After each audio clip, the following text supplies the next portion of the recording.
अपना channel BBV inter college. आप जानते हैं कि हम कक्षा 10 में जो है भौतिक विज्ञान पढ़ा रहे थे, जिसमें हम आपको प्रकाश के बारे में बताए हैं। ठीक है, आज हम आपको प्रतिबिंब के बारे में बताएंगे। उसी के आगे हम आपको प्रतिबिंब के बारे में बताने जा रहे हैं। देखिए, प्रतिबिंब किसे कहते हैं? यह प्रकाश की किरणें वस्तु के किसी बिंदु से चलकर परावर्तन के पश्चात किसी दूसरे बिंदु पर जाकर मिलती हैं अथवा किसी दूसरे बिंदु से आती हुई प्रतीत होती हैं, तो इस दूसरे बिंदु को पहले बिंदु का प्रतिबिंब कहते हैं। फिर से सुन लीजिए एक बार, सुन लीजिए। यदि प्रकाश की किरणें वस्तु के किसी बिंदु से चलकर परावर्तन के पश्चात किसी दूसरे बिंदु पर जाकर मिलती हैं अथवा किसी दूसरे बिंदु से आती हुई प्रतीत होती हैं, तो इस दूसरे बिंदु को पहले बिंदु का प्रतिबिंब कहते हैं। प्रतिबिंब दो प्रकार की होती हैं। नंबर 1 है आपका वास्तविक प्रतिबिंब और नंबर 2 है आपका आभासी प्रतिबिंब। नंबर 1 है आपका वास्तविक प्रतिबिंब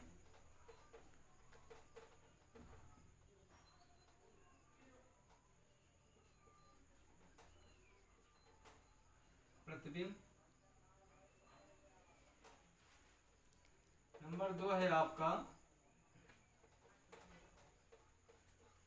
आभासी प्रतिबिंब।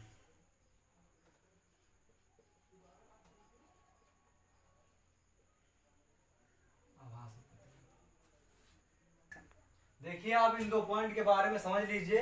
अगर हम लिखाएंगे तो वीडियो भी बहुत बड़ा हो जाएगा, तो आप समझ लीजिए, ज्यादा ठीक रहेगा। तो आपका पहला है वास्तविक प्रतिबिंब। वास्तविक प्रतिबिंब क्या है? किसी बिंदु वस्तु से चलने वाली किरणें परावर्तन के पश्चात वास्तव में किसी बिंदु पर मिलती हैं, तो उस बिंदु को वास्तविक प्रतिबिंब कहते हैं। आपका दूसरा पॉइंट हो जाएगा आभासी प्रतिबिंब। आभासी प्रतिबिंब के बारे में जान लीजिए। आभासी प्रतिबिंब क्या है? ठीक है,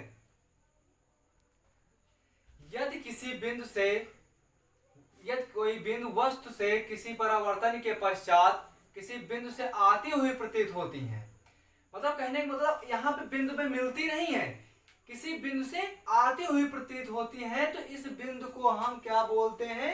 आभासी प्रतिबिंब। क्या बोलते हैं? आभासी प्रतिबिंब।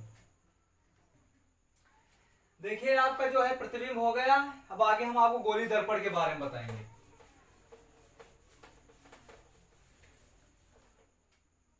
अगला है आपका गोली दर्पण।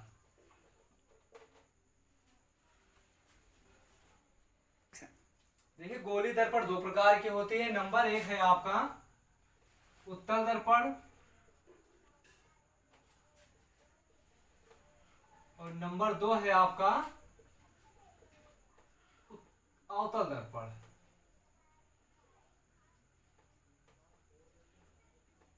अवतल दर्पण, ठीक है।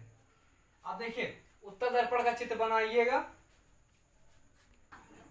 हमने बताया आपको गोली दर्पण दो प्रकार के होते हैं। नंबर 1 है आपका उत्तल दर्पण, नंबर 2 क्या है आपका? अवतल दर्पण। ये आपका है अवतल दर्पण का चित्र। अवतल दर्पण का चित्र, ये आपकी रेखाएं हैं। यहाँ पे हमने केंद्र सी माना, ये केंद्र सी है आपका, ये आपका मुख्य अक्ष है। ये तुम्हारा क्या है?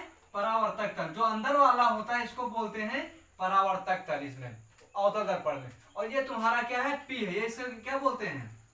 ये तुम्हारा पी है। यहाँ पे क्या है?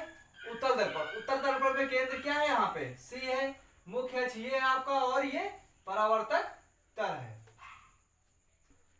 अब आज की जो है टॉपिक यहीं पे समाप्त करते हैं। कल इसके आगे आपको हम पढ़ाएंगे, ठीक है।